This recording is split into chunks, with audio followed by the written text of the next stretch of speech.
ونصلي على رسوله الكريم اما بعد. معزز سامعات، ہم پر اللہ تبارک و تعالیٰ کے بے شمار انعامات میں سے سب سے بڑا انعام اور اکرام یہ ہے کہ ہمیں اسلام کی دولت سے نوازا اور رسول مقبول اپنے محبوب صلی اللہ علیہ وسلم کی امت میں پیدا فرمایا.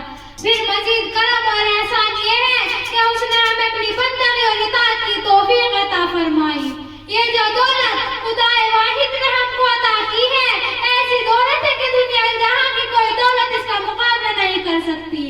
یہ سعادت اور نیک بختی جو ہمیں نصیب ہوتی ہے اور دارین کی تمام سعادت اور نیک بختیوں سے بڑھ کر ہے.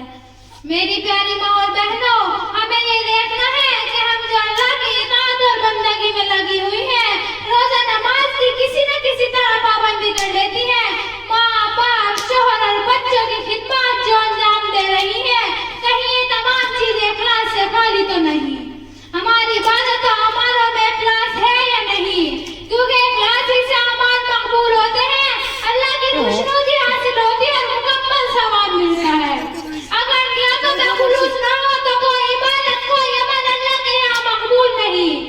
کان کھول کر سنو، خلوص نہ ہو تو نماز مقبول نہیں، خلوص نہ ہو تو روزہ مقبول نہیں، خلوص نہ ہو تو زکوٰۃ مقبول نہیں، خلوص نہ ہو تو حج مقبول نہیں، خلوص نہ ہو تو کوئی خدمت گزاری مقبول نہیں. میری پیاری ماں اور بہنوں، خلوص نیت کو اتنی اہمیت کیوں حاصل ہے؟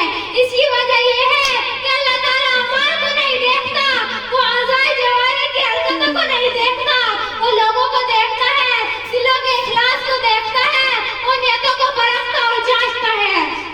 پیارے آقا صلی اللہ علیہ وسلم کا ارشاد ہے، ان اللہ لا ينظر الى صورکم واعمالکم ولکن ينظر الى قلوبکم.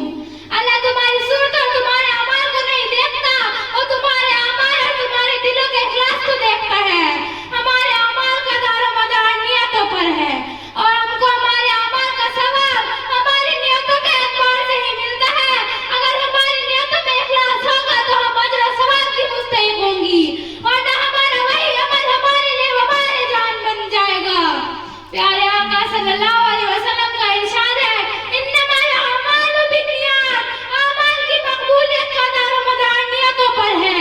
اخلاص نیت کا مطلب یہ ہے کہ تمہارا ہر عمل اللہ کی رضا جوئی کے لیے ہو، تمہاری ہر طرح کی عبادت رب کی خوشنودی حاصل کرنے کے لیے ہو، تمہاری ہر خدمت گزاری خالق کائنات کو خوش کرنے کے لیے ہو، ہماری کوئی عبادت غیر اللہ کو خوش کرنے کے لیے نہ ہو، اور اس میں ریاکاری اور دکھاوا بھی نہ ہو.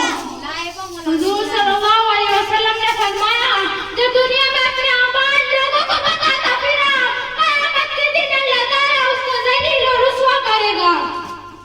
میری پیاری ماں اور بہنوں، آپ نے سنا ریاکاری اور دکھاوا کتنی بری چیز ہے کہ اللہ تعالیٰ اپنے عمل میں ریاکاری کرنے والوں کو قیامت کے دن ذلیل اور رسوا کرے گا. آج ہماری خواتین میں یہ بیماری وبا کی طرح پھیل چکی ہے. ہماری مائیں بہنیں اکثر کام ریاکاری اور دکھاوے کے طور پر کرتی ہیں. اول تو بے شمار عورتیں اعمال کے سلسلے میں بڑی سست اور کوتا ہے، اور جو خواتین تھوڑے بہت اعمال کی پابند ہیں ان میں بیشتر خواتین وہ ہیں جن کے اعمال میں ریاکاری شامل ہے. ہماری نماز میں ریاکاری، ہمارے روزوں میں ریاکاری، ہمارے صدقات میں ریاکاری، ساس اور خسر کی خدمت میں ریاکاری، ہماری عبادت اور بندگی میں ریاکاری. اور ریاکاری کا وبال بڑا خوفناک ہے، دنیا میں بھی ذلت اور آخرت میں بھی ذلت. ایک حدیث میں آیا ہے، جس نے لوگوں کو دکھانے کے لیے نماز پڑھی اس نے شرک کیا، جس نے لوگوں کو دکھانے کے لیے روزہ رکھا اس نے شرک کیا، جس نے لوگوں کو دکھانے کے لیے صدقہ دیا اس نے شرک کیا. میری پیاری ماں اور بہنوں، اپنی عبادت میں اخلاص پیدا کرو، اپنے اعمال میں اخلاص پیدا کرو.